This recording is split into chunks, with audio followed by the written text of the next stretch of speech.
밖에서 바라보는 날카로운 시선 외부자들 지금 시작합니다.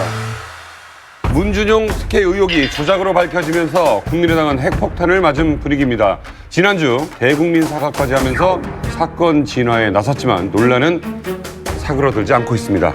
지금 이제 언론에 이름이 거명되는 분이 두 분이죠. 이제 이유미 씨하고 그다음에 최고위원이었던 이준서 씨인데 두 분이 이제 공교롭게 제 생일날 만났더라고요. 지금 그 얘기를 했고 아마 5월 1일 이전에는 그 증거라고 얘기를 했던 것 이제 조작된 것으로 드러났지만 그게 이준서 씨에게 전달이 된 것 같아요. 그래서 5월 5일 날 대선 4일 전이잖아요. 그때 문준용 특혜 의혹 관련 제보를 이제 발표를 하게 되는 겁니다. 공명선거추진단 부단장 김인원입니다. 문재인 후보 아들의 특혜 취업 개입에 대하여 파슨스 동료의 음성 변조된 녹음 파일을 듣겠습니다. 문 후보님 아들 준용 씨 관련해서 이게 본인이 뭐 이렇게 지원을 해서 이렇게 합격을 한 그런 게 아니라 어느 날 그 부친이 갑자기 어디다 야 뭐 원서 하나 내봐 이렇게 해가지고 그건 자세한 건 모르겠는데 듣기로는 그렇게 들었어. 뭐 아빠가 얘기를 해서 어디에 이력서만 내면 된다고 얘기를 했던 것 같은데. 검찰의 압박에 들어오다 보니까 결국 이제 조작된 것이 발각될 위험에 처하니까 국민의당 측에서 스스로 이제 약간 꼬리 자르기 식으로 먼저 까버렸죠. 사과를 했죠. 그게 이제 6월 26일입니다. 그래서 대국민 사과를 하긴 했는데 이 사과가 도대체 어떤 사과인지 잘 모르겠습니다. 성격이. 본의 아니게 국민 여러분께 허위 사실을 정말로 죄송합니다. 박지선 그 위원장이 발표를 하는 순간에 우리 국민들은 바보가 아니에요. 보면서 느꼈을 겁니다. 아, 검찰 수사가 몰리고 쪼이니까 하고 막다른 벼랑에서 정말 토로한 거다. 고백이 아니라 뱉어놓은 거다. 이렇게 볼 거예요. 그리고 이제 그 의혹이라는 것이 저는 왜 없었는지가 도저히 이해가 안 돼요. 그 당시에 그 안철수 그 후보는요, 2등을 하느냐, 3등을 하느냐의 갈림길에 있었어요. 5월 5일 이 정도는요. 당선이냐, 낙선의 문제가 아니라 국민의당이 어떻게 보면은 정당으로서 이 존재 가치가 있느냐, 없는가의 심판이니까 몰릴 대로 몰린 거예요. 네. 그리고 저는 그 내용을 이렇게 볼 때 어떻게 이렇게 딱 떨어질까 그 생각이 들었어요. 그러니까 그 파슨스의 친구가 뭐 아빠가 얘기하면 된다고 하니까 넣으라고 했다. 그러니까 아빠는 문재인 대통령이죠. 그리고 문준용이가 돈을 물 쓰듯 썼다. 아주 악의적이면서도 딱 떨어지는 게 바로 그 시점에서 나왔다는 거는 그거를 글쎄 넘어갈 수 있을까요? 게이트키핑, 즉 검증이 전혀 없었다는 겁니다. 있을 수 없는 일이에요. 이 사안이 이제 굉장히 중요한 게 뭐냐면 문재인 후보가 이제 치고 나가는 상황이란 말이죠. 그런데 문재인 후보를 꼬꾸라뜨리게 되면은 사람들이 패닉에 빠질 거라는 거예요. 그럴 때 자기가 대안일 수밖에 없는 거죠. 국민의당 측에서는 그러니까 이런 자료가 정말 나와줬으면 하고 바라던 차에 그렇죠. 정말 바라던 게 툭 나오니까 맞춤 생산이라고 그렇죠. 맞춤 생산한 거죠. 돼요.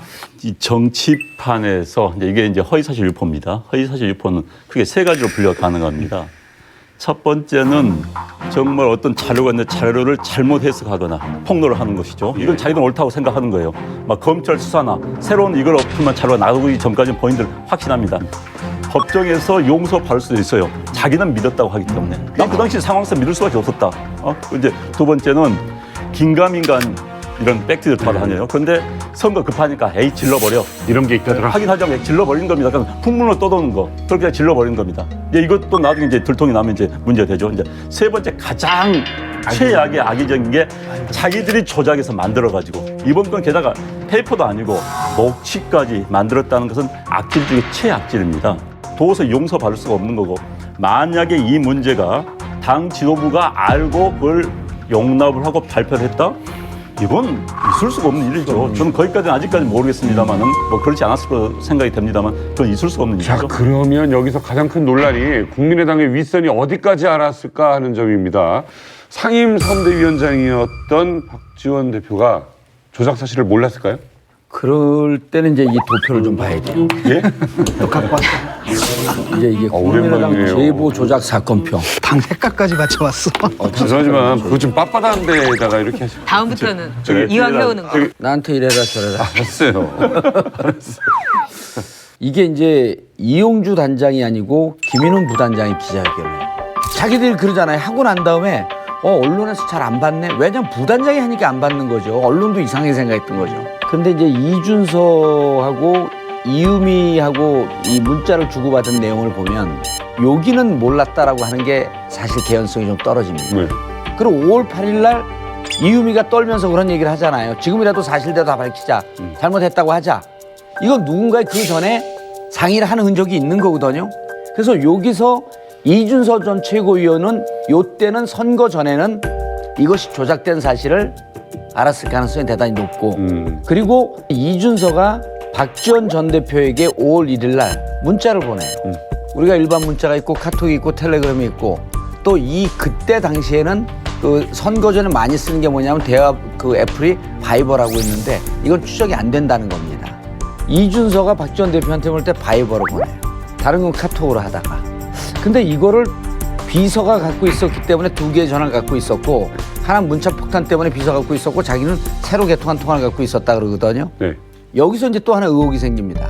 기존에 문자 폭탄이 오는 전화는 10수년간 자기가 썼던 전화이기 때문에 중요 전화는 그쪽으로 다 오죠.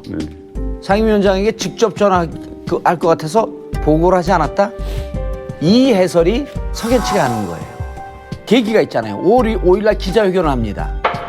국민의당이 이 선거 와중에 이 문준용 씨를 몇 차례 언급하냐면 98회를 언급을 해요. 그렇게 악착같이 물고 늘어졌던 문준용 건인데 5월 5일 날 기자회견인데 기자회견을 하고도 이 바이버 내용이 뭔지 몰랐다? 확인을 하지 않았다? 비서관이 몰랐다? 이거는 검찰 조사 들어가게 되면 좀 설명하기 좀 힘들 거라고 봅니다. 그래서 보냈던 내용은 뭐였죠? 그 카톡 내용, 네. 대화 내용을 그대로 보낸 거예요. 녹취 내용을. 네. 또 한 가지 우리가 주목해야 할 점이 있습니다. 그 전에 대선 때 국민의당 일각에서 부담이 되니까 박지원 대표 좀 빠져라 선거 전에서는 라고 했는데 안 빠졌거든요. 끝까지 자기가 책임하에 끌고 가겠다. 그래서 사실상 뭐 선대위원장의 역할을 했고 선거에 관한 모든 것들에 대한 결정권을 사실상 갖고 있었다고 보거든요. 그런 분이 이렇게 중체대한 사실을 모르고 있었다?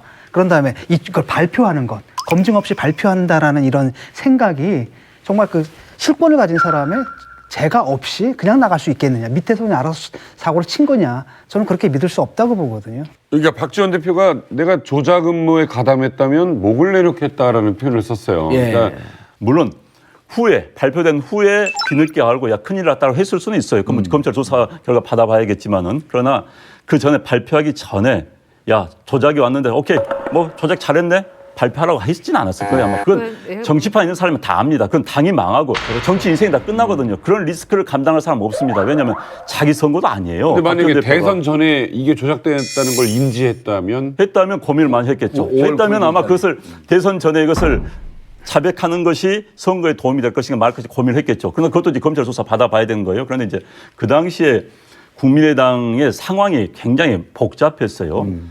안철수 의원이 당 지도부를 신뢰하지 않았습니다. 현역 의원들을 신뢰하지 않았어요. 선거를 자기 캠프 사저지 가지고 끌었습니다. 그래서 선거 전략도 외부에서 컨설턴트가 와서 선거 전략을 짰어요. 수억 원짜리를. 그다음에 자기 뚜벅이 유세를 하면서 그러다 보니까는 선거가 조직적으로 행해지지 않았던 거거든요. 자기끼리 했던 겁니다. 그래서 아마 이걸 근데 자기끼리 하다 보니까 다 욕심이 있는 거예요. 자기 파티에서 한 건을 해야겠다는 욕심이 있었던 겁니다. 그럼 내일 치르니까 물론 당연히 지도부가 검증을 하고 체크를 했는데 그 와중에 검증할 기능이 상실했던 거고 그냥 니들이 해라 하는 그러니까 당 내에서 소통이 없었던 거예요. 그 영어의 표현 중에 too good to be true란 말이 있잖아요. 진실이기에는 너무나 좋다. 아니, 그러니까 이렇게 이런 자료를 봤으면은 제일 먼저 드는 게 이제 의심이거든요. 그러니까 이 사람들이 볼 때는 그러니까 너무나 좋은 게 이제 오니까 그 다음에 그 책임을 좀 밑으로 넘기는 거죠. 딱 볼 때는 당신들이 선거에서 충분히 활용해 먹지 않았느냐. 네. 그 다음에 설사 몰랐다 하더라도 이게 사실이 아닐 경우에도 우리는 큰 책임지지 않겠다. 이렇게 해가지고 사실 방조하고 그 이용해 먹은 측면이 있거든요. 그 부분에 대한 사과가 싹 빠져 있는 거예요. 선거 이후도 그런 절차가 있었을 거예요. 선거 이후도. 안철수도 문자를 받았다는 거예요. 6월 25일 날. 무슨 의미인지 몰랐고 안 물어봤다는 거예요. 이게 말이 안 되는 거거든요. 그래서 제가 보기에는 진중권 교수님 말씀 맞다나 일정하게 선거 전에는 조작을 지시하거나 조작을 설사 몰랐을지라도 선거가 끝난 이후에 아는 범위가 좀 많이 확장되지 않았겠냐. 중요한 거는 선거를 이제 여기 세 분 다 저까지 포함해서 치러보면은 선거를 한 일주일 그 앞에다 목전에다가 두면은 돌기 시작해요. 평범한 사람들도. 그리고 다 자기가 되는 네. 줄 알고. 그렇기도 하고 공약도 이거는 지나치니까 하지 말아야 될 것도 그냥 펴달라고 하면 일주일 전부터는 막 입에서 나와요. 저 자신도 그걸 경험을 했어요. 그래서 이렇게 무서운 거구나. 이러다가 사람이 정상이 아니고 이래서 미치는 거구나. 저도 약간 경험을 했어요. 근데 다 그 국민의당의 경우는 경험자들이란 말이에요. 선거를 여러 번 치러본 사람이 많아요. 그러면 냄새가 납니다. 고약한 냄새와 이상한 낌새가 느껴져요. 저는 여기에서 박지원 이 위원장은 적어도 낌새라든가 의구심은 저는 분명히 있었을 거라고 봐요. 너무나 경험이 많은 사람이고. 두 번째, 안철수 후보는 뚜벅이 유서를 하긴 했지만은 당하고 정말 불통을 했던 게 아닌가. 사실은 이준서는 안철수 후보가 당을 만들면서 영입 1호예요. 그리고 이유미는 안철수 광빠라고 소문이 났던 사람이고 안철수의 사람들이에요. 그런 점에서 당이 제대로 돌아가지 않았던 거. 이것도 큰 원인이라고 보죠. 이유미 씨가 그런 얘기를 하잖아요. 굉장히 부담스러워해요. 이게 커진 다음에는 그때부터 지금 이거 아닌 거 아닌가. 기자회견 못하게 계속 막잖아요. 그렇다면 자기가 만들어낸 건을 갖다 당에서 그렇게 요긴하게 활용을 해 먹었으면 보호도 해줘야 되지 않느냐.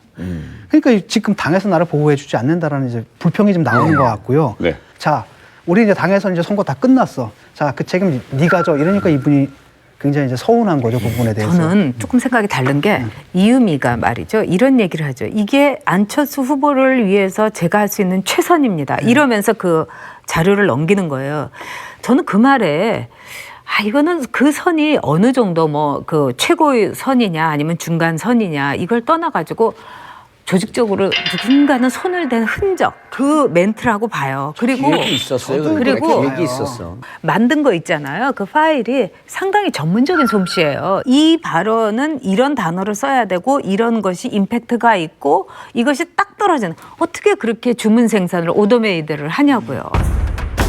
자, 한때 손발을 맞추던 안철수 전 대표의 광팬 이유미와 인재 영입 1호 이준서는 서로 책임을 떠넘기기 바쁜 모양새입니다. 이번 사건으로 이슈의 중심으로 떠오른 두 사람 어떤 인물입니까?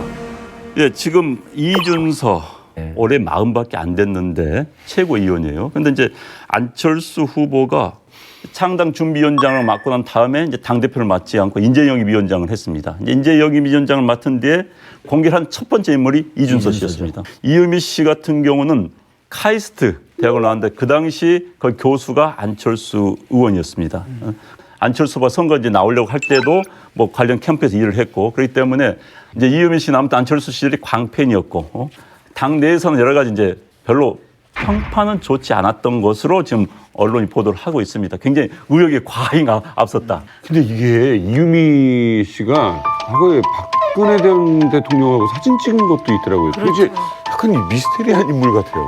정치적 욕망이 강한 사람이죠. 일단은 뭐 BIP라고 하면은 권력자라고 하면은 손님을 가리지 않는 이유미의 심리가 저는 거기에 있었다고 생각해요. 그리고 그 옆에서 후광 효과 같이 이제 주목을 받고 싶은 그런 효과가 있었다고 생각하는데 정치판에 기웃거리는 애들처럼 무서운 사람들이 없어요.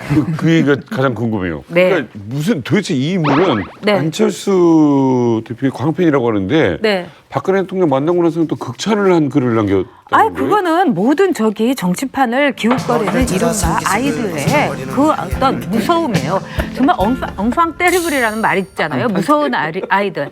저는 정치판에서 막 뭐 초년 뭐 정치 인생 이러면서 프레시하다 뭐 싱싱하다 이러면서 정말 나오는 애들처럼 저는 소름 끼치게 무서운 애들이 없었어요. 제가 부모라면 절대로 정치판 근처에도 애를 못 보냅니다. 근데 그런 애들이 하는 걸 보세요. 어디서 정보 얻어가지고 그걸 또 꼬아 받쳐가지고 정치에서 가장 더럽고 가장 썩고 이런 것만을 먼저 배우는 게 그렇게 무서운 애들이에요. 그러니까 이유미라든가 이준서라든가 아무개의 걸즈 일본에도 그렇고 미국에도 그렇고 한국에도 그래요. 그래서 정말 우리 애시청해 주시는 외뷰자의 시청자분들은 절대로 애들은 정치판에 보내지 마세요. 위험해요. 오늘 전혀 좀 작두 타셨어. 이유미 씨가 보면은 굉장히 그 권력 의지가 강한 것 같더라고요. 그러니까 그 국민의당 그 후보로 이제 2번 또 나가서 후보가 결국 되지는 못했지만 나가기도 했고, 그 다음에 또 안철수 그 선거를 돕기 위해서 또 대학원도 휴학을 해버린다라든지, 요번에도 보면은 문자 내용 보면 이런 게 나와요. 이번 일로 당에서 도움을 받는다면 저를 꼭 기억해 주세요. 챙겨주세요. 챙겨주세요.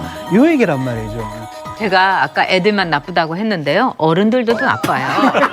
아니, 왜 그러냐면 정말 그 아무개 키즈 이런 애들이 그렇게 이제 막 그 각광을 받고 그 스포트라이트를 받잖아요. 그러면은 당에서 이른바 중진인 사람들까지도 그 애들한테 아무개 위원, 아무개 의원, 뭐 똑같이 되는 거예요.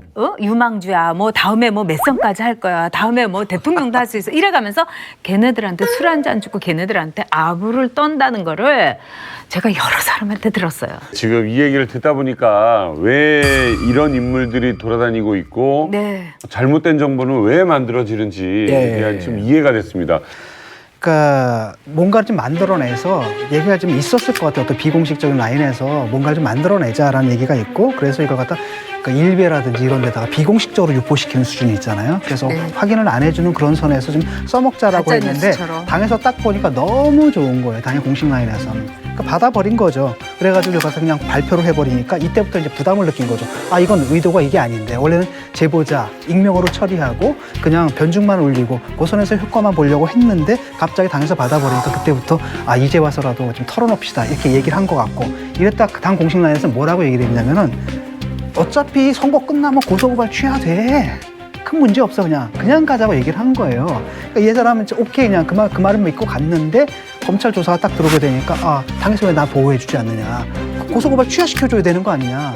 지금 그 얘기인 것 같아요. 이게. 안철수 후보의 인사관, 그 조직관 이런 거를 좀 반추해 볼 필요가 있는데, 기본적으로 정치인들을 신뢰하지 않습니다. 우리는 신뢰하나? 아, 저는 믿어요, 봉도사. 근데 신뢰하지 않고 몇몇 사람을 깊게 믿는 스타일이에요. 그렇죠. 정확하게 얘기하면 이준서는 그 핵심 라인에서 은원 그 이너서클인 것 같아요. 이유미는 거기서 한 발 좀 이렇게 벗어났어요. 그건 분명해요. 그건 분명한데 이준서를 통해서 얘기는 계속 들어갑니다. 그러니까 이들과의 깊은 신뢰 관계가 있었기 때문에 안철수 의원에게 조작했다는 아니어도 이런 근거를 찾았다 라고 하는 것은 대선 전에 전 보고 됐을 거라고 믿어요. 그러니까 이제 보통은 이 정도 건이라면 말당 당원이 하기는 힘들어요. 힘들죠. 이제 그러면은 이유미 씨 같은 경우는 제가 보면 말당 당원은 아니에요. 말단의 당원은 아닙니다. 왜냐면 안철수 후보와의 관계라든지 본인이 뭐 당내에서 활동을 하면서 설치고 다녔던 걸 비춰볼 때 가깝다고 얘기를 했고, 그러니까 말단의 당원은 아니고, 그다음에 이제 통상 각 정당에서 이런 걸 할 때는 업무 분담을 합니다. 그런데 이제 이 경우는 잘 모르겠어. 조사를 해봐야 되겠지만. 그리고 이거를 안철수 광팬의 일탈이다? 저는 이렇게 볼 일이 아니라고 생각해요. 그렇죠. 명품을 만드는 이 짝퉁 공장들 있잖아요. 네. 그러면은 명품을 이렇게 카피해갖고 짝퉁을 만드는 사람들은요, 명품을 아주 잘하는 사람들이고, 이거는 바로 이 선거에서 굉장한 원폭 비슷하게 굉음을 울릴 수 있는 4대 내에서 명품 뉴스를 만든 짝퉁 뉴스인 거예요. 그럼 그 짝퉁을 만들 수 있는 사람들은 상당한 기획력, 상당한 기량, 경험, 이걸 다 갖고 있는 사람이에요. 이 사람들은 초심자가 아니에요. 어설픈 광팽의 맞아요. 일탈 절대로 아닙니다. 그거는 꼬리를 자르기 위해서 당에서 프레임을 짜놓은 거고, 법의 엄격함, 검찰의 무서움 이런 걸 다 아는 사람들이에요. 그런데 이런 맞춤형 증거가 나왔는데 가만히 있었다? 여보세요, 공직선거법상 250배 이항에 온몸으로 제가 체험하고 온 사람 아니에요. 예?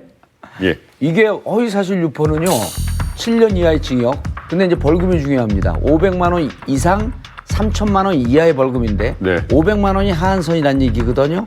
이건 감형이 돼도 250만 원입니다. 네. 100만 원이 넘게 되면 당선 무효가 되는 거예요. 그래서 허위사실 유포라고 하는 것은 정치인들에게 당신의 정치 생명 명줄을 끊어놓을 수 있는 것이기 때문에 함부로 그 유혹에 빠지지 말라는 거거든요. 그리고 이게 벌금을 받게 되면 5년 동안 피선거권이 박탈돼갖고 한 번 선거를 건너뜁니다. 한 번 건너뛰면 정치인들 그다음 공천 못 받아요. 정치인으로서 끝입니다. 제가 10년 피선거권 박탈당한 거 아니에요. 그 대한민국 정치계에 최대 손실. 자, 한편 침묵이 길어지고 있는 안철수 전 대표의 경우 이유미에게 구명 문자를 받은 것이 알려지면서 진상조사까지 받게 됐습니다. 그는 과연 이 난관을 넘고 다시 한번 정치인으로 재기할 수 있을까요? 저는 그 주홍글 씨 낙인이 찍혀버렸다고 생각을 해요. 왜냐하면 이게 정치는 처음에 맨질맨질한 이 그 백지에다가 흔적 하나하나가 이 프린트가 되듯이 딱딱딱딱 찍혀 나가는데 잊혀지는 기억이 있고요. 아니면 딱 찍혔고 영원히 쫓아다니는 흔적들이 있고 그래요. 이건 다음에 대선 나오거나 다음에 국회의원 나올 때 상대방 후보가 이거 하나 들이미는 순간 깔딱국에서 지지율은 안 올라갑니다. 그 안철수 대표는 좀 약간 이렇게 좀 오랫동안 침묵했어요. 네, 근데 그럴 수밖에 없을 거예요. 나 같아도 그럴 것 같아요. 저는 그렇게 믿거든요. 최소한 안철수 후보가 이런 걸 뭐 지시하거나 안 했죠. 그 다음에 또 이걸 갖다가 보고를 통해 가지고 알았거나 네. 알았을 경우에 이걸 갖다 묵인했거나 최소한 이 수준은 아니라고 네, 보거든요. 네. 검증 미숙에 대한 책임져야죠. 그러니까 그때 뭐 후보니까 저기 정신없이 또 그럴 돌아다니는데 겨를이 그걸 갖다가 후보가 나서서 검증 꼭 해봐라 이렇게 또 위치에 뭐 이렇게 명령할 위치에 있는 것도 아니잖아요. 그러다 보니까 좀 사과의 수위가 애매모호한 거예요. 솔직히 말하면 난 몰랐는데 그렇게 얘기하게 되면 면피하는 것처럼 보이거든요. 그렇다고 또 인정을 하게 되면 자기는 또 굉장히 연루된 것처럼 보일 수도 있고 그래서 굉장히 나 같아도 굉장히 난감한 위치에 있을 거라고 보고요. 네. 당이 이제 문제인데 과연 이제 당에서 안철수 후보를 보호해 줄 것이냐 그건 아닌 것 같아요. 지금 당에서 다른 얘기가 나오고 있거든요. 그렇죠. 사실 이 사건의 핵심 두 주역이 안철수 라인인 건 사실이잖아요. 네. 이러다 보니까 이제 당에서는 이거랑 같이 가게 되면 이번 사건이 연루되니까 이미지상 안 좋거든요. 그래서 아마도 당 내에서도 이참에 떼어내자라는 이런 움직임이 나오고요. 이러면서 정치적 입지가 굉장히 약화되지 않았을까. 제가 보기에는 만일 저라면 저는 사과합니다. 그것도 일찌감치 사과합니다. 그 당시에서의 최고의 책임자입니다. 왜? 대선 후보로 나섰기 때문에. 지금 사과를 어떻게 해야 되는가, 방법과 맞아요. 형식과 또 이거는 우후. 증거는 어떻고 검찰 조사는 어떻게 나오고 지금 그런 걸 따질 때가 아니에요. 이 사안은 너무 엄중해요. 일단 사과의 골든타임은 놓쳤어요. 이런 거예요. 이게 우리도 지금 똑같은 얘기를 하지만 안철수 후보가 이 조작을 지시했을 가능성은 거의 전무합니다. 네. 그런데 이 내용이 있었다라고 하는 것은 알았을 개연성이 아주 미비하지만 있죠. 어떠한 상황에서도 할 얘기는 많지만 이 모든 것이 저희 불찰이고 무한 책임을 지겠습니다. 내가 해야 할 일을 다 하겠다. 할 수 있는 일을. 이렇게 되면 전 정치 제기를 할 수 있다고 보는 거야. 사과를 하면. 그렇죠. 근데 이번에 이제 사과 타이밍을 뭐라고 얘기를 했냐면 검찰에서 기소가 되면 그때 뭐 하겠다. 이런 식으로 얘기를 하니까 그전에 그 시점은 또 뭐냐라는 그전에 거예요. 정치인들한테 매 사과하라 그럴 때 어떻게 생각합니까? 그러면 우리가 통상적으로 정치인들이 쓰는 수사예요. 그게 검찰 수사가 진행 중이기 때문에 지켜봐야 되겠습니다. 이건 면피거든요. 면피할 때가 아닌 거지. 나는 참 지금은. 그건 참 유감이라고 생각해요. 이번 사건과 상관이 없이 안철수 전 후보의 정치적 생명은 사실상 앞으로 힘들다. 저는 이렇게 봅니다. 이번 사건은 그렇게 되게 어려운 상황에다가 마지막 어퍼컷을 때리는 것이 아닌가 하는 생각이 들어요. 지금 안철수 후보가 무슨 국회의원 한 번 더 해서 무슨 의미가 있습니까? 결국은 대권에 도전해야 되는데 대권 후보급이 아니라는 평가를 많이 받을 수밖에 없는 본인이 만들었습니다. 게다가 이제 현역 의원도 아니고 뭐 아무 당직을 못 맡은 상태라면 앞으로 언론이 따라오지를 않아요. 그럼 잊혀지는 겁니다. 즉 안철수 현상을 만들었던 안철수는 이제 기억이 됐지만 안철수 현상 이끌어갈 수 있는 사람으로서의 안철수는 이미 존재감이 흐릿해진 겁니다. 게다가 이런 경우에는 국민 눈높이에 맞춰야 되는 겁니다. 사실 정치인들 그런 이야기를 많이 해요. 국민 눈높이. 그러나 현실적으로 이런 문제 딱 닥치면 빠지고 싶거든요. 책임 안 지려고 하는데. 그런데 이럴 때 국민 눈높이 이상으로 쳐주는 것이 할 수 있는 방법입니다. 예, 사실은 위기가 기회거든요. 그렇죠. 아까 안철수 후보가 이런 위기에 몰렸을 때, 그다음 당 자체가 이렇게 위기에 몰렸을 때, 그 봉도사가 얘기한 것처럼 그렇게 무한 책임지겠다는 자세를 딱 보일 때 당에서 유일하게. 네. 다시 재기할 수 있는 어떤 약간의 기회라도 좀 잡게 되는데 그거마저 놓쳐버리더라고요. 저도 정치를 해봤으니까 참 구차스럽더라고요. 왜 그러냐면은 정치를 이렇게 하다 보면은 정치적인 생명이라는 거는 선거를 통해 가지고 딱 결정이 되는 게 판가름이 되는 건데 그럼에도 불구하고 좀비처럼 여의도를 배회하면서 자기의 정치적 생명을 식물인간임에도 불구하고 계속 연장하면서 아주 구차스러운 모습을 보여주는 사람들이 많아요. 그럼 안철수가 그런 모습으로 남기를 어느 누구도 원치 않습니다. 그리고 안철수 후보는 한때는 대통령을 꿈꿨고 대선에서 20%가 넘는 득표를 자랑했던 지도자급의 정치인이에요. 그러면 지도자로 남으려면 어떻게 해야 되냐? 사라질 때 지도자답게 사라져야 되는 거예요. 모든 것이 나로 인해서 비롯됐고 내 무한 책임에 물어달라 이러면서 딱 성명 발표하고 거기에 대해서 뭐 정치적 은퇴를 말했다든가 이러면은 은퇴하고도 다시 나오는 사람 많아요. 일단 검찰 수사 결과를 지켜볼 필요가 있습니다. 사실 우리가 정치적 비난할 수 있지만 객관적 사실 우리가 검찰 통한 맞아요. 그런데 수사 결과를 객관적 사실로 믿을 수밖에 없는 겁니다. 그것도 사실인지 아니 진실인지는 모르겠지만은 그래서 검찰 수사 결과 당의 최고 지도부가 알았고 또 조작을 지시했다면 그건 그 당은 존재의 가치가 없는 겁니다. 이 땅에서 존재할 수가 없는 거예요. 그건 헌법적 질서에 어긋나는 겁니다. 자, 문재인 대통령이 첫 외교 데뷔전을 무사히 마쳤습니다. 애초 성과보다는 트럼프와 신뢰를 쌓는 데 주력하겠다라는 각오로 출발을 했죠. 첫 만남에서 두 정상이 보여준 케미스트리 어땠나요? 가장 그 사람들이 주목했던 것이 악수를 어떻게 하느냐 아니겠어요? 아, 약간 기념적인. 텔레비전을 통해 가지고 뭐 아베 총리가 악수하고 나서 막 이런 거라든가 또는 이제 마크롱이 그냥 완전히 손을 꽉 잡아가지고 힘겨루기 자랑하는 우리 문재인 대통령한테는 과연 어떻게 했을까?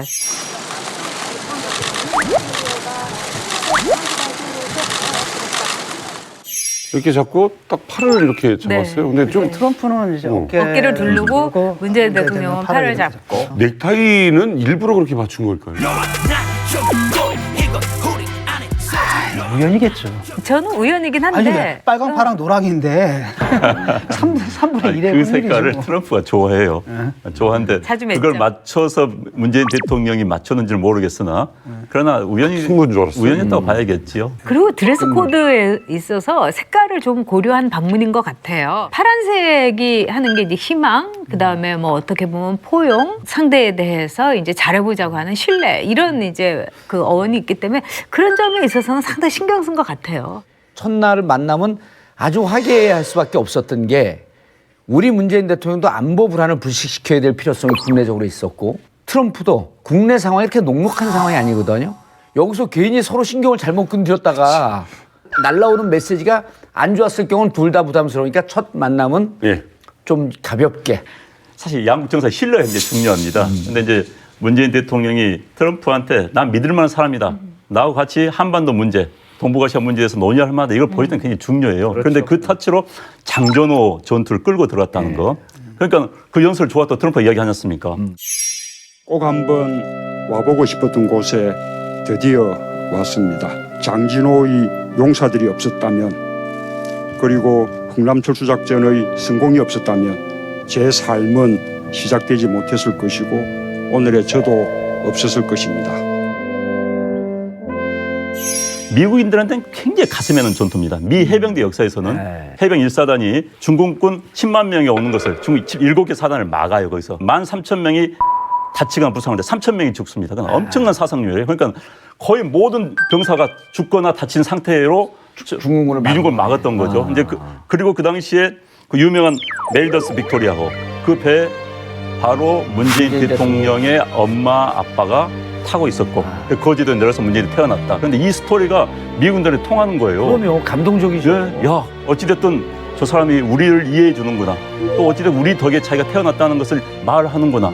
이번에 문재인 대통령을 보고 아마 트럼프를 비롯해서 미국의 그 상원의 정말 거물들이 우리하고 얘기가 될 수 있는 지도자다. 이런 인식을 가졌다는 거. 저는 그게 큰 수확이 될 거라고 생각하고 앞으로 우리가 북핵 문제나 이런 또 중국하고의 문제에 있어서 미국에 얼마나 좋은 영향력과 또 친구로서 미국의 일종의 힘을 빌리는 거. 문재인 대통령이 이걸 잘 하기를 저는 기대합니다. 자, 하이라이트는 역시 백악관에서 열린 공동 기자회견이었습니다. 안 원장님, 지난 시간에 그거 재밌었어요. 언론의 외교적 언어 사용법에 대해서 강조를 하시지 않습니까? 네. 자, 이번 공동의견 내용을 둘러싼 국내외 언론의 해석 어떻게 보셨습니까? 일단 이번에는 언론들의 해석이 좀 비슷하게 나왔어요. 그러니까는 우리 언론들도 트럼프 한미 FTA 재협상 공식 제기, 뭐 트럼프 FTA 재협상 문 대통령 앞 공식화, 뭐 이런 식으로 뽑았습니다. 미국 언론들도 뭐 로이터 통신 같은 경우는 트럼프 대통령이 무역 이슈에서 서울을 압박했다. 그다음에 이제 뭐 CNN 방송 같은 경우도 성격에서도 정책에서도 차이가 있는 양국 정상이 북한 문제에서는 공감대에 이뤘다. 트럼프 takes more aggressive stance with US, France, 우리나라 가리킨 거죠. and force, 북한을 가리킨 겁니다. in Asia. 아시아에서 미국의 친구와 적에게 보다 강한 스탠스, 자세를 보였다라고 이제 뉴욕타임스 제목을 뽑았습니다.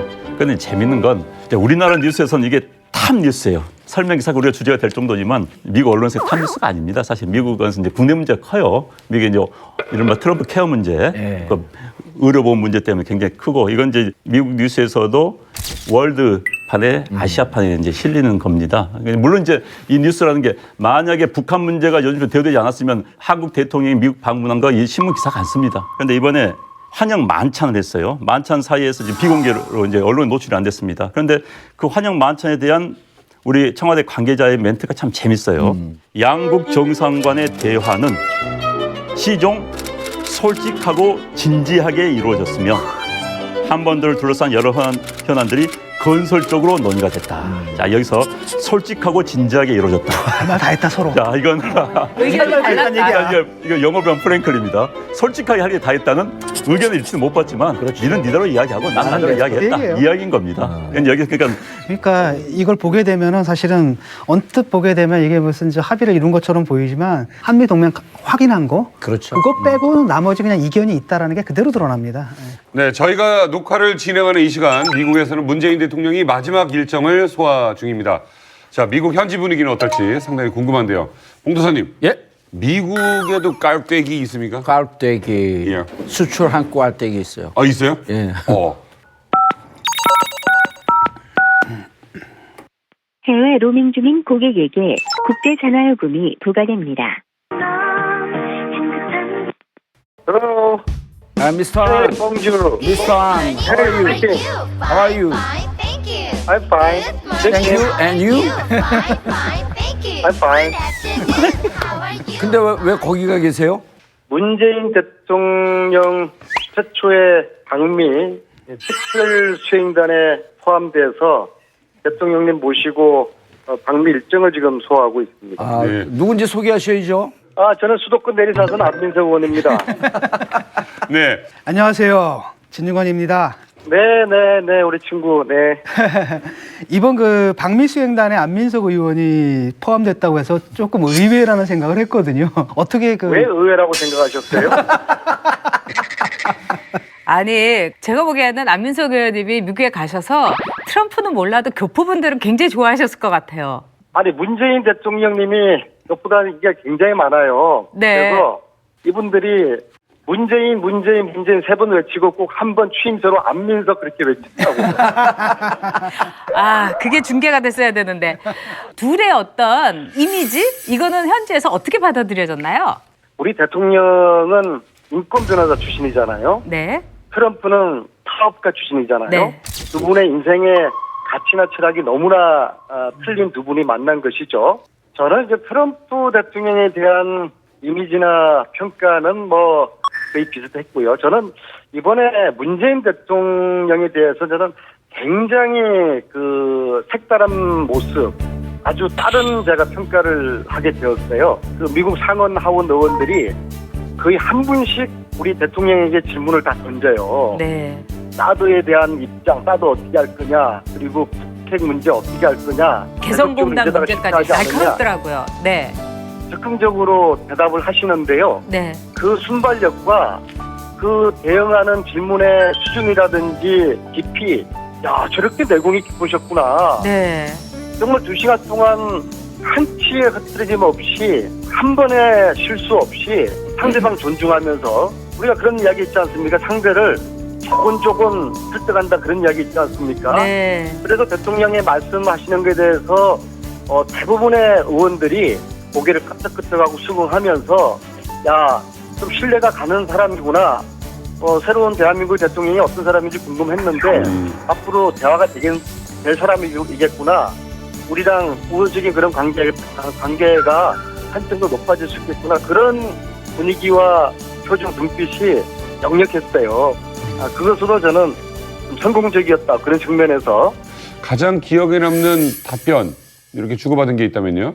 촛불혁명을 통해서 대한민국 국민들은 민주주의에 대한 가치와 민주주의에 대한 욕구를 더 기대를 하고 있다. 다른 사드 문제 역시도 대한민국 국민들이 기대하는 절차적 민주주의를 위배해서는 안 되고 네.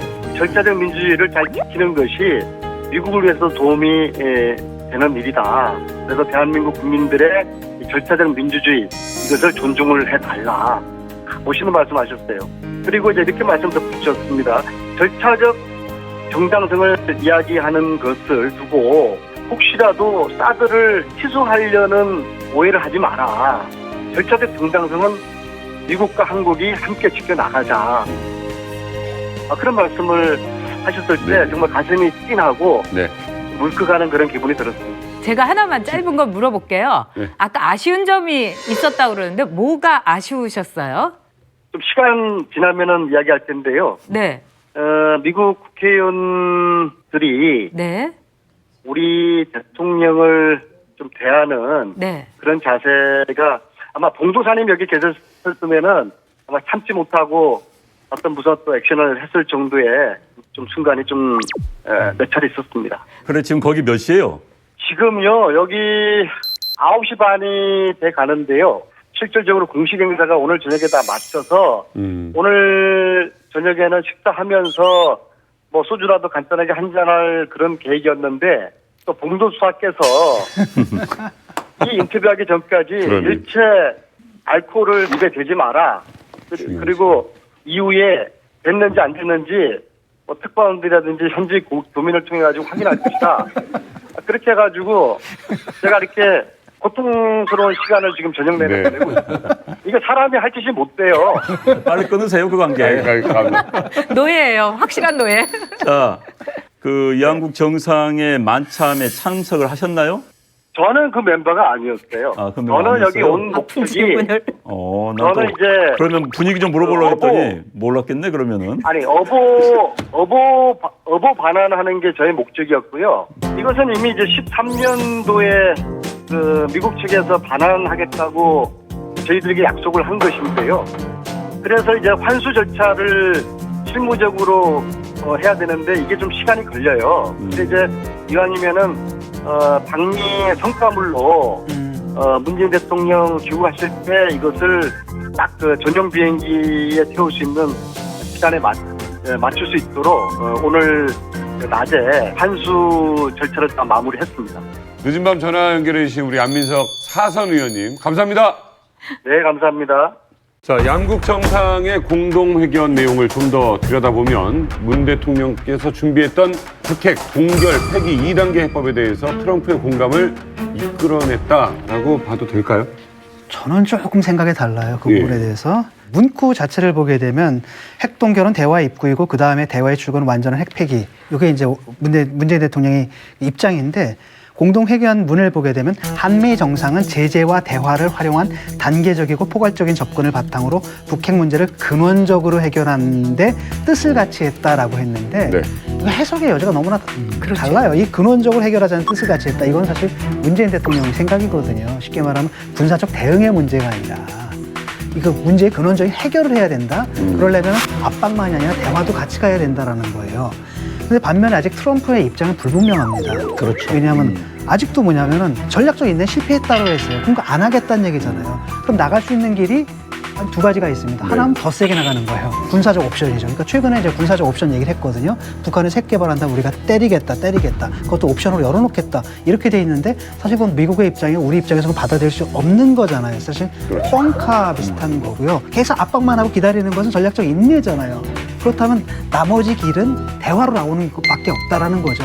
그렇기 때문에 사실상의 지금의 압박도 네가 하는 압박도 북한을 갖다 대화로 끌어오기 위한 그런 압박이 아니냐라고 이제 문재인 대통령이 해석을 해주는 거예요. 거기다가 이번에 이제 저는 그 미국 언론 중에 뉴욕타임즈 사설이 좀 주목할 만한 게 하나 나왔는데 뭔가요? 트럼프에게 이제 어드바이스를 하면서 북핵 문제에 대해서 해결할 능력이나 이런 걸 잘 모른다. 그렇기 때문에 이번에 문재인 대통령이 방문하게 되면 그 얘기를 경청하라라고 이렇게 충고를 해요. 근데 기내에서 기자간담회를 하면서 일단 단계론적 접근을 제안을 하죠. 핵 동결은 그 대화의 입구고 그다음에 핵 폐기는 대화의 출구다 이런 얘기를 하고 그리고 핵 동결을 했을 때 무엇을 줄지 한미 간에 협의해야 된다. 네. 우리나라 입장은 정해졌고 그런데 미국의 공식적인 입장은 핵 폐기가 우선이다. 그리고 그 이후에 모든 대화가 시작이다. 북한은 핵 폐기는 대화의 대상이 아니다. 중국은 뭐라 그러냐 핵 폐기와 평화협정 체결을 동시에 하자. 그러니까 이렇게 네 가지 입장이 다 틀리는데 이 세 가지 입장만 이제까지 있었죠. 근데 우리 입장이 이번에 처음으로 나온 거예요. 그래서 앞으로 우리 얘기를 좀 더 듣고 우리가 주도적으로 갈 수 있는 개연성을 좀 열어놓고 왔기 때문에 한 반 틈은 성공이다. 네. 이렇게 보여지는 거죠. 그렇지만은 이번 사건에 대해서 우리가 꼭 유의해서 봐야 될 점이 있어요. 바로 원비어의 어떻게 보면 북한의 그 가혹한 행위에 의해서 죽음에 이르기까지에 대해서 미국 언론이 반발하고 분노한 거거든요. 네. 그리고 미국은 역사를 보면은 자국민의 생명이 훼손됐을 때 두고 본 역사가 없어요. 반드시 갚아줬습니다. 그래서 저는 그게 좀 우려되는 점이 있고요. 미국은 지금 북한에게 대해서 두고 보자는 입장은 있지만은 기본 입장은 저는 확고하다고 생각해요. 문재인 대통령의 경우는 북한 핵을 일종의 칼이라고 하면 동네에 그 말썽꾸러기가 칼을 이렇게 들고서 막 휘두르고 뭐 핵실험하고 막 이런다니까 칼을 이렇게 휘두르지 말고 집에다가 그냥 금고에다가 넣든지 저 켠에다 놓고 좀 가만히 좀 있어. 이것이 이제 문재인 대통령의 북에 대한 이제 네. 주문이고. 그러나 이 확고한 장사꾼인 트럼프는 뭐냐? 무슨 소리야? 딱 손들고 네 칼 이거 그냥 땅에다가 그냥 딱 놔버려. 이것이 트럼프의 요구인 겁니다. 네. 근데 이 와중에서 이제 우리 문재인 대통령이 우리가 북한에 대해서 우리의 주도권을 인정해 달라는 시그널을 이번에 강력하게 보낸 거예요. 그래서 거기에 대해서 트럼프는 두고 보겠다 하지만은 원비어 변수라든가 네. 트럼프의 기질이라든가 미국이 갖고 있는 핵에 대한 기본 입장이라든가 이런 걸 볼 때는 미국은 폐기를 네. 우리는 동결을 여기에 간극은 꽤 크다 그렇게 봅니다. 안 원장님, 방위비 분담금 얘기를 안 할 수가 없어요. 앞으로 트럼프 대통령은 굉장히 신뢰에 밝은 사람이기 때문에 또 본인이 누차 선거 중에 그 이야기를 해왔어요. 그래서 아마 우리 정부의 방위 부담이 상당히 큰 압력으로 다가올 겁니다. 그러게요. 네, 그래서 이제 아마도 일본 수준의 방위 분담을 요구할 가능성이 높습니다. 그럼 이제 우리는 논리를 만들어야겠지요. 뭐 우리는 일본 계산법이 틀리다. 우리는 땅도 주고 어떻게 해서 이 문제는 두고두고 문제 될 겁니다. 그런데 이제 미국의 친한 지한파 인사들은 대충 이해를 해요. 우리 한국 사정을 이해를 합니다. 그래서 이제 어찌됐든 이것도 큰 논란이 될 겁니다. 저는 그 백악관에서 이런 논평을 내요. 모범적 동맹 관계다. 그다음 10억 불을 트럼프가 얘기했다가 그게 1조거든요. 네. 1조 2천억이란 말이에요. 그 얘기를 이제 지금 안 해요. 실무적으로도. 아마 이걸 계산법을 본격적으로 파고 들어가면 3, 4조라고 하는 우리 얘기가 좀 설득력이 있지 않겠냐라고 하는 거 하나 하고 그다음에 이번에 갖고 그 얘기를 했는지 어쩐지 모르겠지만 평택 미군 기지 조성하는데 미군이 그 부담하고 있는 그 비율이 8% 정도밖에 안 돼요. 92% 우리가 다 내고 있는 겁니다. 그러면 그러니까 이런 것 등등으로 이제 그 방위 분담 나올 때 설득을 해나가야죠, 실무적으로. 그러니까 이런 부분을 아직은 트럼프가 정확하게 잘 모르고 있는 상황인 것 같아요. 다만 이 방위 분담 그리고 이제 이번에 또 하나 재밌는 건 북한과의 관계, 북한 핵 문제도 뭐라 그랬냐면 전략적 경제적 연대라 그랬어요. 이건 뭐냐면 야 트럼프 북한 가면 기회의 땅이야. 우리 같이 가서 돈 벌 기회도 있거든. 이 얘기는 보관으로 갖고 왔는데 했는지 안 했는지 모르겠어요. 평양에다 트럼프 타워 세워. 그래서 트럼프가 관심이 있을 만한 그런 것을 남북관계 문제, 그다음 방위비 분담 문제도 충분히 우리는 설득 가능한 그 카드들이 있으니까 얘기할 만한 여진이 있겠죠. 근데 어쨌든 트럼프는 방위비 분담 얘기하자. 이 테이블 위로 꺼내놓자. 여기까지는 간 거죠. 이번에 문재인 대통령이 미국에 가서 사실 이제 마음을 많이 얻었어요. 그건 큰 성과로 생각하는데 전 이제 그걸 보면서 중국이 걱정입니다. 특히 이제 사드 관련 문제인데 문재인 대통령이 제가 생각했던 것보다 더 단호하게 사드 문제를 이야기했습니다. 미국 의원들 만나가지고서는 사드 처리할 생각 없다. 걱정하지 말아라. 게다가 이제 CSIS라는 미국 국제전략문제연구소 가가지고서는 중국이 한국 사드 문제는 내정 간섭이다. 이것을 중국이 한 것 적절치 않다. 아주 세게 발언했어요. 그다음에 중국이 한국 경제에 그야말로 제재를 가해가지고 80억 달러 손해를 보고 있다. 이런 식으로 이야기를 했습니다. 그렇기 때문에 중국 측에서 그동안 문재인 대통령에 대해서 믿어도 볼까? 믿어야 되나? 이렇게 했었는데 아니 저 뭐야? 믿는 도끼에 발등 떨린 거 아니야? 이런 식으로 생각하지 않을까 하는 우려가 생겨요. 그래서 이 문제가 귀국하면 앞으로 한중 관계에 새로운 과제를 안고 귀국하게 됐습니다. 저는 의회 가서 한 발언은 할 수 있었다. 근데 CSIS의 발언은 생각보다 조금 나갔다. 그래서 이런 거거든요. 이 국제 관계에 있어서 미국과의 스탠스를 갖고 그 여지에서 또 중국과의 스탠스를 가질 수 있다라고 하는 여지를 줘야 되는데 이번 빗장을 채워버렸어요. 근데 이제 이게 전략 영향 평가라고 하는 것이 사실 시간을 벌면서 양측을 다 만족시키려고 하는 카드를 국내에서 갖고 있었던 거거든요. 네네네. 근데 그 갖고는 확 나가면서 이 다음 수를 어떻게 두려고 하지? 그러게요. 걱정이 되더라고요. 이게 다자 외교 관련돼서 이제 중국하고도 관계를 계속 가져야 되는데. 그런데 이제 또 하나가 뭐가 있냐면 7월 초에 그 독일을 가는데 네. 트럼프가 한미일 정상을 또 초청을 했단 말이에요. 그리고 이제 그 7월 말에 가면 이제 G20 회담인데 그때 이미 왕이 외교부 장관이 이해찬 총리 전 총리한테 한 거 보면 대단히 그 강경한 입장으로 또 돌아섰거든요, 중국이. 그렇죠. 그래서 G20 때 상당히 공격적으로 나오지 않을까. 사실 외교에서 양다리를 걸친다는 게 쉽지가 않아요. 그렇죠. 우리 뭐 정치판에서 그런 이야기 합니다.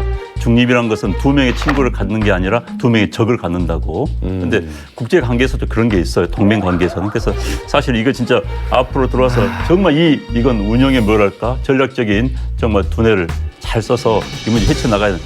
앞으로 이건 사실 이 문제는 문재인 대통령 문제뿐만 아니라 대한민국 어느 대통령도 안 들 수밖에 없는 문제예요. 슬기롭게 헤쳐나가야 됩니다. 지금 단계에서 이제 이 말밖에 들 수가 없어요. 중심을 잘 잡아야죠, 문재인 대통령이. 자, 또 하나의 중요 의제가 바로 한미 FTA 문제였습니다. 트럼프 대통령은 공동 기자회견에서 이 문제를 주장하는데 아주 많은 시간을 할애한 반면 문 대통령은 이 문제에 대해서 별다른 언급을 하지 않았습니다. 또 만나고 나서 트위터에다가도 계속해서 이 문제를 거론하고 있습니다.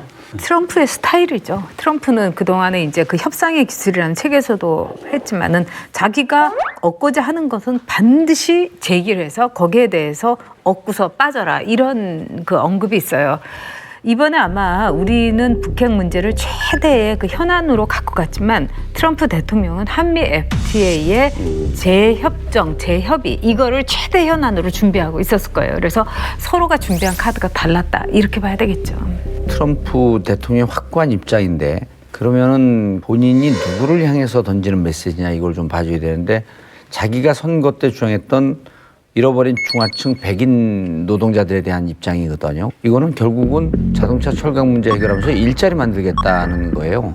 그래서 FTA 문제는 하고 싶은 얘기는 자기들 다 했죠. 근데 그거는 우리한테도 메시지지만 또 자기 자국에 대한 메시지인데 FTA는 두 개의 레버리지가 있습니다. 지렛대가 있는 게 철강 자동차 얘기만 했지만 서비스 분야까지 하게 되면 양쪽이 균형적인 협정이라고 하는 것이 경제 전문가들의 판단이란 말이에요. 그다음 또 하나가 뭐냐면 110억 불 적자를 보고 있다. 그럼 이게 13조에서 14조쯤 됩니다.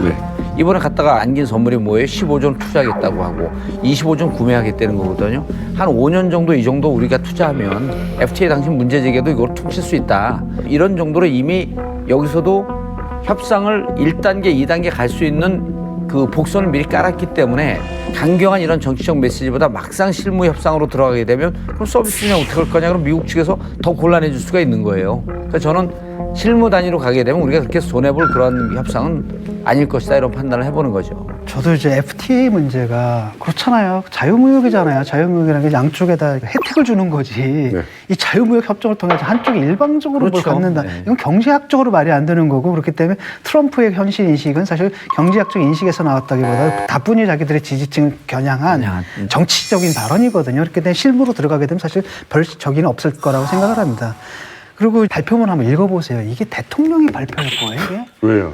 국장이란가 아니, 국장. 그 방위비 분담금 이거 1조, 그다음에 110억 달이 그 자동차 무역, 그다음에 중국산 철강, 이게 외교문서에서 언급될 사안이라는 거죠. 저 국장급 대화에서 나와야 될 사안이라는 거죠.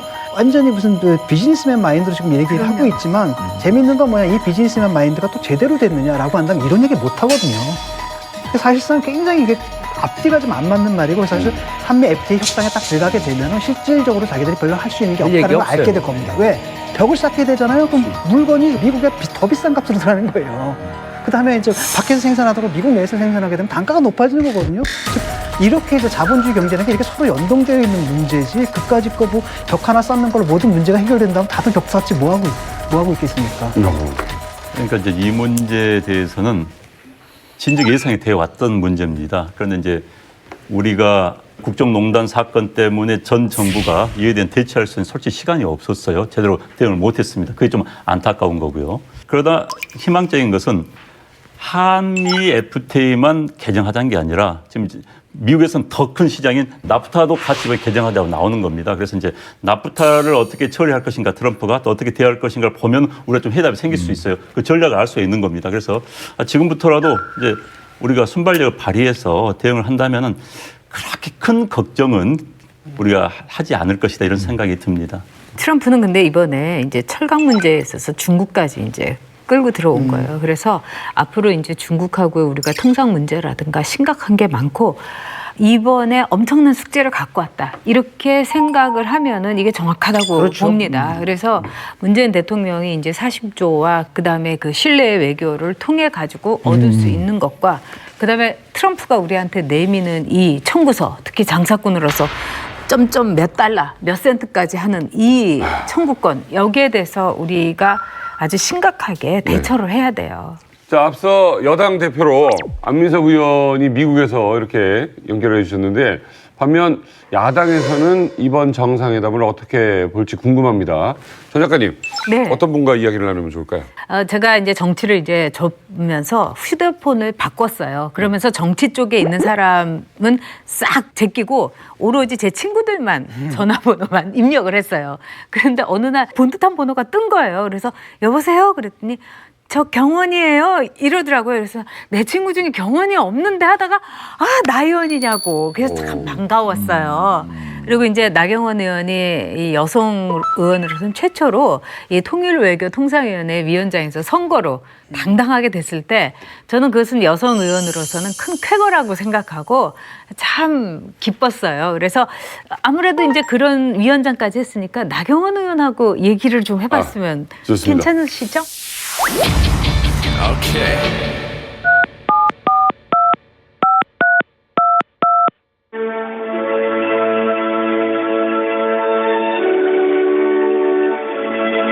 여보세요.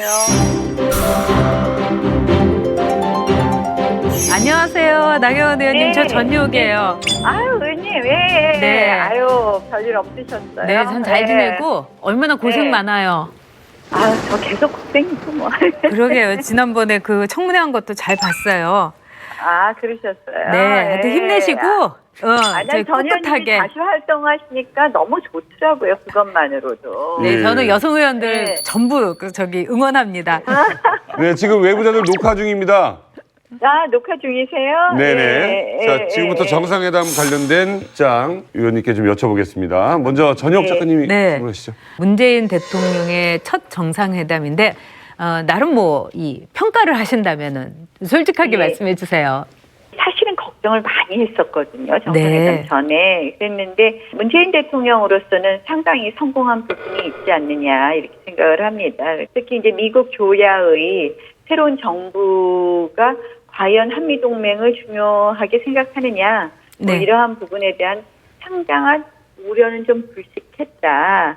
남북 문제, 북핵 문제에 관해서는 조금 득점을 하셨는데, 실질적으로 FTA 문제를 비롯한 경제 문제에서는 상당히 좀 많이 내준 부분이 있지 않느냐. 그래서 우리가 이걸 좋게 평가하면 우리는 명분은 좀 얻었는데 실리는 미국이 좀 다 챙겨간 그런 상황 아닌가, 이렇게 생각을 해봅니다. 통상적 측면에서 한미 FTA의 재협상이라는 단어를 이제 썼어요. 딜이라는 표현을 정확하게 썼는데요. 네. 이걸 이제 뭐 전면적 재협상으로 볼 거냐, 뭐 부분적 그렇죠. 재협상으로 볼 거냐, 뭐 여러 가지로 얘기할 수 있겠죠. 근데 저는 계속해서 미국이 압박을 할 거라고 생각을 하고요. 예컨대 이런 거죠. 지금 저희가 40조를 주게 되어 있잖아요. 투자를 하기로 한 거죠. 네. 40조를 투자하기로 했는데 이런 부분도 선뜻 내주기만 했지 FTA 재협상 과정에서 오히려 조금 이런 부분이 논의됐으면 몰라도 이렇게 선뜻 내줄 거 다 내주고 지금 이제 철강 자동차 이렇게 찍어서 FTA에 대해서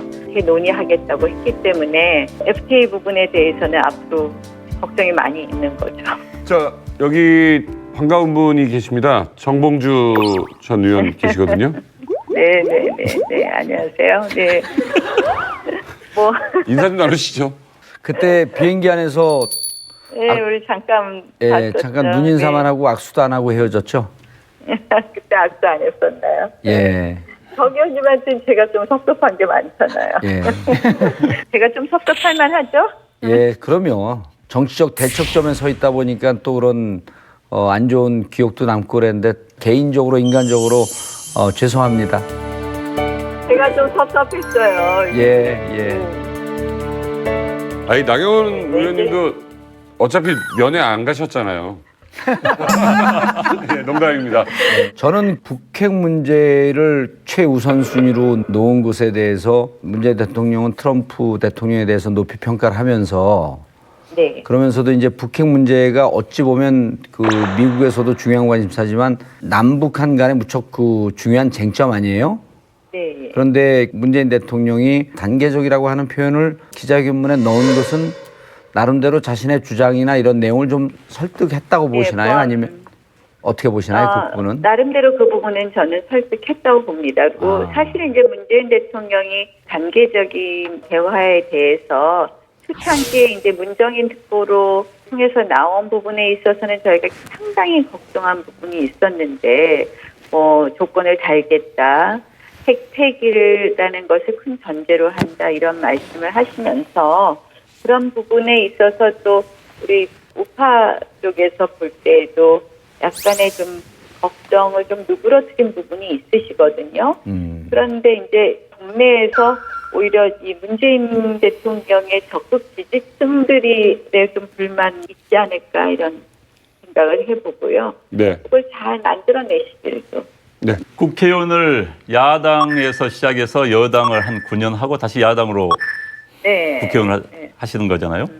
문재인 정부가 성공을 하려면은 어떤 점에 역점을 줘야 된다, 어떻게 해야 된다, 좀 충고를 해주신다면 어떻게 해주시겠습니까?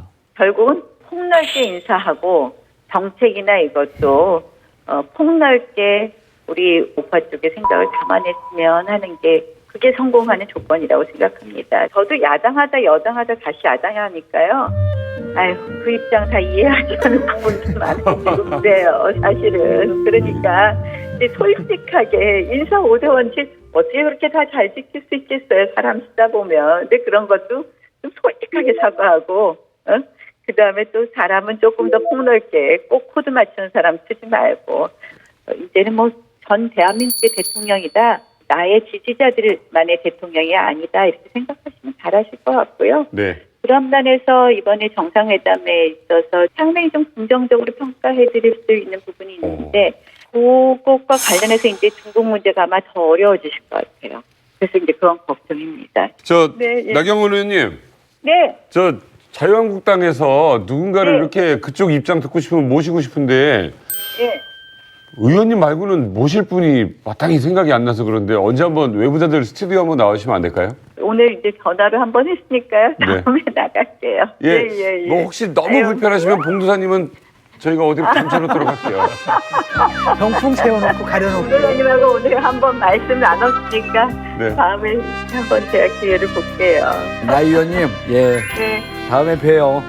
네, 모두 화이팅 하십시오. 더운 여름에 건강하십시오. 네, 오늘 전화 연결 감사합니다. 자유한국당 나경원 의원님 고맙습니다. 네, 고맙습니다. 자, 최근 외고 자사고 폐지 논란이 굉장히 뜨겁습니다. 그 와중에 탈락이 예상됐던 서울시의 외고 자사고 등 5개 학교가 재지정 평가를 통과했습니다. 일단은 공을 넘긴 거죠. 왜냐하면은 교육감 차원에서 이게 할 수가 없거든요. 쉽게 말하면은 그 지정 취소를 할 수가 있는데 네. 그 점수가 있잖아요. 근데 그 점수를 갖다 법적으로 굉장히 낮게 만들어 놓은 거예요. 10점인가를 깎았죠. 원래 70점이었는데 60점으로 내려놨기 때문에 한번 그 경고를 받은 학교들이 그 부분만 뭡니까? 그 지수만 조금 조작하게 되면 사실 통과를 하게 되거든요. 그러니까 여기다 무력감을 토로하면서 그걸 이제 정부 차원에서 해결을 해달라라고 하면 공을 이제 넘겨버린 거죠. 제가 지금 목동이라는 데 사는데 이 특목고 관련해서 뭐 학원이 진짜 뭐 넘치고 다 이거 관심 있잖아요. 그리고 저 중3짜리 이제 딸도 있고. 대치동, 중계동, 목동 이게 이제 특목고 학원 3대 지역이에요. 학원에 대해서 왜 이렇게 많이 하세요? 전 학원을 오래 했잖아요. 사교육의 주범. 사교육의 주범이었죠. 그래서 손을 털었죠. 예. 근데 안 그래서 감옥 갈 뻔했어요. 자, 오늘 이 얘기 좀 한번 나눠볼게요. 네, 그러니까 이 문제는 기존 교육감들도 외고, 자사고 뭐 이런 특목고를 없애겠다라고 이야기해 왔는데 이제 와서 불거진 건 문재인 대통령의 선거 공약 때문입니다. 교육 관련 사안은 크게 이제 세 가지인데 수능과 내신을 절대평가로 하겠다. 그다음에 대학의 수시 전형을 개선하겠다. 그리고 외고, 자사고 없애고 일반고로 전환하겠다. 네. 이게 이제 3대 공약입니다. 그래서 이제 대통령이 공약하니까 실천할 수밖에 없다고 보는 것이죠. 지금 이게 자사고가 생긴 건요. 김대중 대통령 때입니다. 2001년이에요. 그런데 이게 지금 10몇 년 사이에 또 부작용이 있다 해서 또 없애겠다. 그럼 또 다음 정권이 누가 되면 아니야 또 생기겠다. 이럴 수도 있는 거예요. 그래서 이 문제는 좀 사회적 합의가 필요하지 않나 싶어요. 네. 우리 학부모들이 갖고 있는 그런 욕망이 있거든요. 우리 아이를 어떤 상류층의 학교 여기에 이제 넣어가지고 이런 이제 학부모들의 욕망과 맞아떨어지게 되면서 들어가 있는 사람들은 그걸 갖다 일종의 기득권으로 느끼는 거고 이걸 갖다 내놓으라 그러니까 굉장히 크게 이제 반발하는 상황이라고 보는데 독일만 해도 평준화잖아요. 다 평준화인데 학교마다 일반고가 다 특성화가 되어 있어요. 우리 애가 사실 공부는 굉장히 잘하는데 성적을 못 받아요. 그래서 어려운 이야기다. 어디를 갔냐면은 마침 거기 그리스 선생이 들어와 있고 우리 애가 이제 그리스 역사 좋아하거든요. 고전 문학으로 특화가 돼 있어요. 그래서 그 학교는 이제 다니면은 그리스어를 배워야 되고 또 거기다 라틴어까지 배워야 되는 거예요. 그런 것들은 바로 뭐냐면 사실상 질적 다양성이에요. 학교마다 어떤 특성을 갖게 되는 거고 네. 우리 같은 경우는 그런 게 아니잖아요. 솔직히 말하면은 과학고만 빼고 과학고는 그나마 그 과학 전공한 애들 가니까 나머지 외고라든지 자사고 같은 게 사실 입시 명문으로 지금 전락한 상태거든요. 교육의 질적 다양성은 하나도 상관이 없는 거라는 겁니다. 저는 없어야 된다고 봐요. 이게 별 의미가 없고.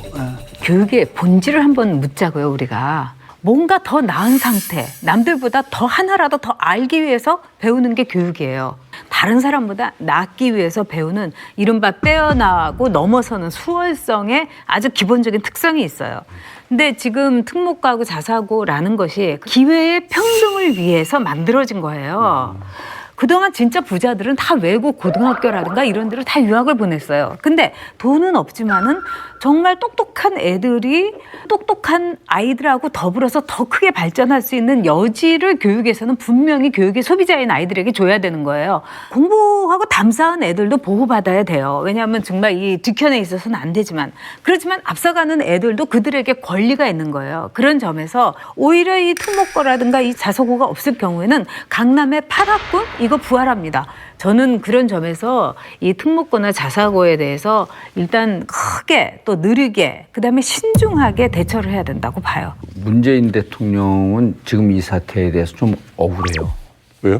왜냐하면 이게 문재인 대통령의 공약을 보게 되면 자사고하고 특목고 중에 외고하고 국제고 없애겠다 그랬어요.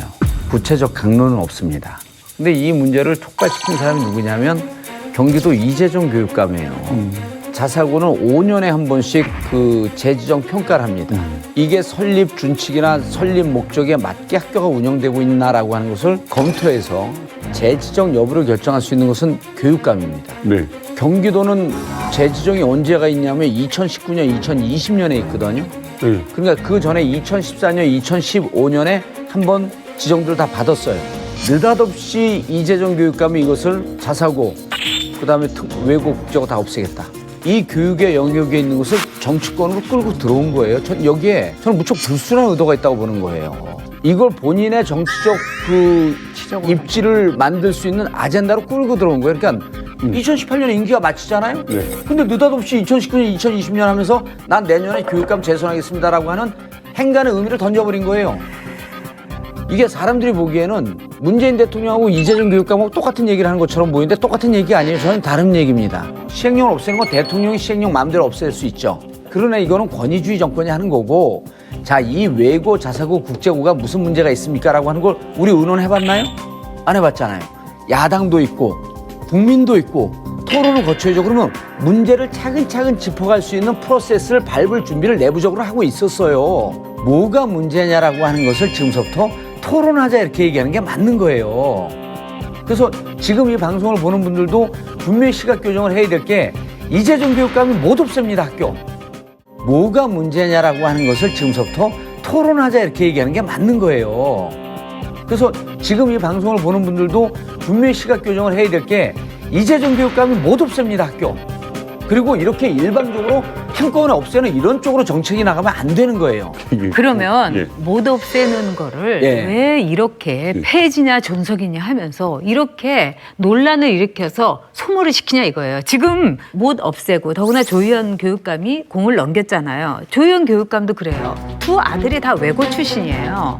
그리고 이번에 문재인 정부에서 보세요. 이낙연 총리 8학군, 김동연 기재부 장관 서울 용산국제학교 외국어 학교, 김부겸 경기외고, 김진표 대원외고, 조국 한영외교, 김상조 중대부고 8학군, 김상곤 교육부 장관 후보자, 장녀는 영동 7, 그다음에 차녀와 3년은 강남 8학군이에요. 네. 다 이런 자사고 특목고 이렇게 시키면서 이걸 왜 없애는 거예요? 이런 현실에 대해서 문재인 대통령이 빨리 교통정리를 해야 돼요. 이거를 문재인 대통령이 갖고 있는 문제의식은 뭐냐면요. 외고, 국제고, 자사고가 우수한 인력을 싹쓸이 해갑니다. 그러니까 고등학교 들어가면서 1등 국민, 2등 국민이 나뉘는 거예요. 아이들을 이렇게 나눌 필요가 있겠냐. 그래서 외고, 자사고, 국제고가 존속을 하려고 한다면 같은 날 일괄 배정하는 방식으로 하자라고 하는 게 첫 번째 해결 방식이에요. 그리고 이렇게 운영을 하면서 그다음에 외고, 국제고, 자사고가 지 뜻에 맞게 운영이 잘 안 되고 안 된다고 한다면 시행령을 바꿔서 일반고로 다 가겠다. 이런 단계적 전략을 여러 차례 밝혔어요. 자, 그런데 서울 같은 경우는 자사고 이렇게 선발하죠. 일단 자기들이 지원을 해요. 추첨으로 1.5배를 뽑습니다. 그럼 1.5배 가운데서 애들을 면접을 통해 가지고, 물론 이제 면접을 통해서 면접하다 보면 좀 더 성적 나은 애들 어떻게 알아낼 수 있겠죠, 선생님들이야. 그러면서 뽑아내는 건 맞습니다. 특히 이제 자사고 같은 경우는 강남 8학군 효과를 다운시킨 게 있어요. 그렇죠. 서울 시내 같은 경우는 23개 자사고가 있습니다. 권역별로 있어요. 각 구에 대충 한두 개 정도 있습니다. 그러다 보니까 굳이 우리 애가 공부를 잘하는데 강남 8학군 안 가도 돼. 여기 자사고만 가면 돼. 라고 해서 강남 8학군으로 몰리는 것도 막는 효과가 있었어요. 저는 우리가 강남 학군이라는 게 그거야말로 저는 불평등의 상징이라고 봐요. 강남에서 아무나 살 수 없잖아요. 아버지가 재력이 있고 할아버지까지도 재력이 있어야지 강남에서 그런 학교를 다닐 수가 있는 거예요. 근데 이 자사고나 이 특목고 외고 같은 경우에는 사실은 그것을 흐트렸어요. 자, 외고가 어디 있는지 저 김포에도 있고 그렇기 때문에 강남에서 오히려 강속으로 이사 오는 경우도 있고 이렇기 때문에 일종의 우리 사회에서 좀 섞이게 하는 기능 이걸 한 거예요. 일본에서 한 30년 전에 이른바 유토리 세다라는 게 있어요. 그러니까 우리가 왜 유도리 하는 그 일본 말인데 여유 있게 그래서 수업 시간 팍 줄여주고 그다음에 학생들을 놀리고 그다음에 교과목도 다 줄였어요. 그 결과 어떻게 됐냐? 기초 학력이 너무나 저하돼서 일본 아이들을 다 바보로 만들었다. 이래서 그것을 되돌리는 우리나라에도 있었죠. 이른바 해찬들 세대. 한 가지만 하면 잘한다. 이래가지고 해찬들 세대의 그 폐해가 우리가 어떻게 겪었는가를 보면은 교육이야말로 계층 이동에 있어서 가장 확실한 사다리예요. 그래서 저는 어느 날 갑자기 이걸 없애겠다. 이재정 교육감이 재선으로 하는데 이런 문제가 아니라 지금 학부모들과 학생들의 고통은 이루 말할 수가 없어요. 대한민국은 어떤 교육 정책을 써도 답이 없어요. 대학 서열화가 있는 한은 그렇죠. 소용이 없는 거예요. 그 솔직히 말하면 정말 내가 저기 학교 가면은 정말 차별화된 커리큘럼에 의해서 좀 달라진 교육을 받을 수 있어. 이렇게 가는 게 아니잖아요. 솔직히 까놓으면. 대학 가는데 유리하다고 생각하기 때문에 가는 거거든요. 그렇지. 그런데 이제 이런 현실을 생각해요. 지금 자녀분이 독일에서 공부하고 있잖아요. 우리 아이들 다 한국에서 공부했어요. 이 교육 문제에 있어서 학생들이 과연 얼마나 행복한가의 문제예요. 근데 공부 잘하는 애들도 행복해야 돼요. 제 조카가 있는데 이번에 이제 외고를 들어갔어요. 근데 그 조카가 저한테 저한테 이모 너무너무 나는 학교가 재밌고 좋아요 이러는 거예요. 중학교 때는 질문을 하면은 친구들이 뭐라고 하냐면 너 잘난 체 하기 위해서 하고 너만 뭐 대단하냐 이래서 알고 싶어도 질문은 못하고 근데 고등학교를 외고를 가니까 여기서는 누구나 막 질문하고 그다음에 그 질문에 대해서 같이 얘기도 할 수 있고 그런 기쁨을 느낄 수 있는 애들도 있게 해야 그러니까 되는 그게 거죠. 일반 고등학교가 그렇게 돼야 되는 거예요, 그게. 동생들 2명이 다 선생님이에요. 절반은 자고 있어요. 네. 절반을 자고 있는 그 분위기에서 그 우수한 아이들이 같이 자는 수밖에 없는 거예요. 아니, 근데 걔네들은 그냥 학교에서 버린 그렇죠. 거예요. 너 맞아요. 대학 못 갈 애들이야. 저도- 그다음 대학 못 가면 인간도 아니야. 너 어차피 공부해봤자 소용없어. 그러니까 애들이 포기하고 그냥 아니요, 자는 거예요. 저는 김 교수님 말씀 그렇게 충분히 우리가, 이해합니다. 네. 왜냐하면 저희 아들이 바로 그 버림받은 아이였어요. 그래서 저도 굉장히 고통을 느꼈고 자퇴를 하고 이런 과정을 다 겪었어요. 그러나 제가 말씀드리고 싶은 것은 우리가 현실을 인정하자 이거예요. 교실 안에서 어떤 일이 일어나고 있는가를 알자는 거예요. 네. 저는 있잖아요. 똑똑한 애들 뽑아놓으면 모아놓으면 걔들 공부 잘할 것이다. 이거 미신이라고 생각합니다. 또 아까 이제 알아서 공부하는 애들 없다라고 하시는데 그게 문제예요, 우리나라에. 자기주도적 학습이 안 됩니다. 공부 똑똑한 애들도 마찬가지. 이른바 공부 잘하는 애들도 만나가지고 얘기를 해보면은 새로운 문제 제기를 하거나 거기다 답변을 할 능력이 없어요. 학교의 문제를 갖다 구원하는 게 그 중에서 공부 잘하는 애들만 뽑아서 나머지는 포기하고 이런 식으로 가서는 안 되고 전체적으로 아이들이 공부를 갖다 잘하든 못하든 간에 다 어울려가지고 같이 문제를 풀게 하고 그러는 가운데서 능동적이고 자기 주도적인 학습을 할 수 있는 그렇게 키우는 게 굉장히 중요하다고 봐요. 그 우리가 가장 교육이 성공한 나라라고 하는 그 핀란드 교육에서 우수한 아이들, 중간자 아이들, 좀 못한 아이들을 섞어놨을 때 교육 효과가 가장 뛰어난다라고 하는 것은 이미 교육계에선 끝난 논쟁이에요. 근데 그걸 자꾸만 대한민국에 가져와갖고 우수한 아이들은 우수한 아이들끼리, 못난 아이들은 못난 아이들끼리 이렇게 자꾸만 나눠놓으려고 그러는데 이거는 사실 교육 이론을 왜곡시키면서 우리에게 유리한 대학 환경을 조성하자 이런 거거든요. 그 다음에 아까 절반이 잔다 그랬는데 자 들어가면서부터 이미 2등 국민이 되고 좀 잘하는 애들 다 빼놓고 공부 못하는 환경을 해놓고 여기서 일반고에 가서 1등급이 돼도 자사고나 외고에 4등급 애들보다 좋은 대학 갈 가능성이 없어요. 누가 희망이 있습니까? 그럼 자는 거죠. 어떻게 합니까?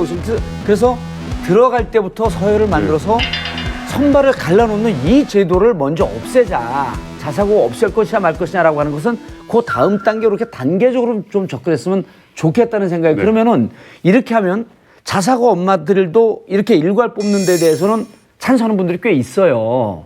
자칫하면 내로남불이 될 수 있는 외고 자사고 폐지 논란, 정부의 교육 공약이 현실적 대안으로 만약에 안착을 하려면 뭐 어떤 합의가 이루어지면서 가야 될 거 아닙니까? 제가 보기에는 이제 소수의 의견이 결코 무시돼서는 안 되는 거죠. 근데 27%만이 자사고 등등에 대해서 존치를 하자 이랬는데 설사 그것을 인정하더라도 27%가 무시돼서도 안 되는 문제고요.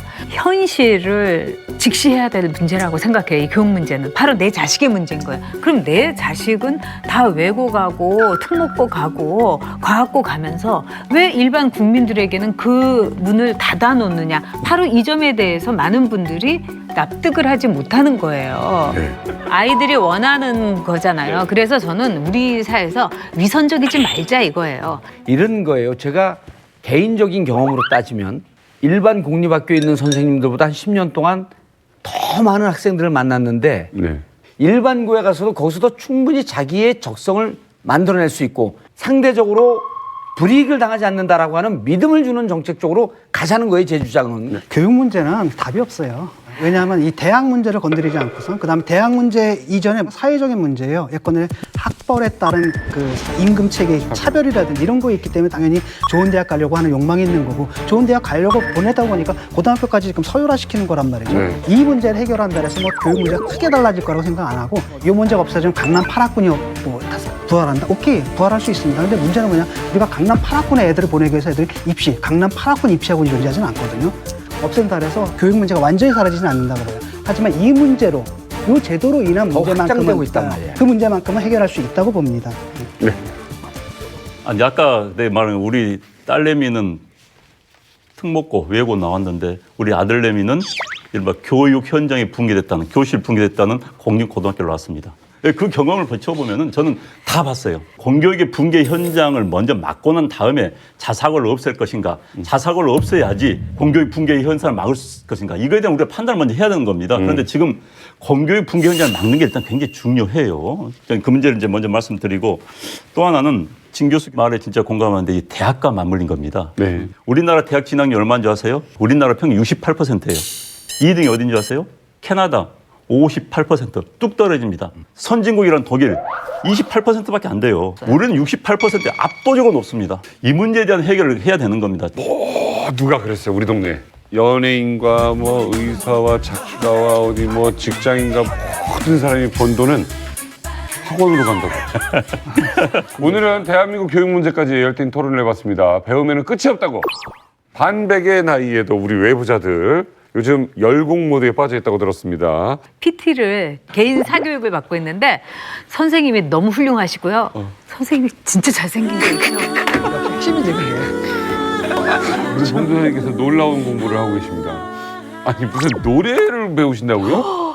발성교정, 발성교정. 성대의 재발견. 나만의 그대, 나의 그대, 내겐 사치라는 걸.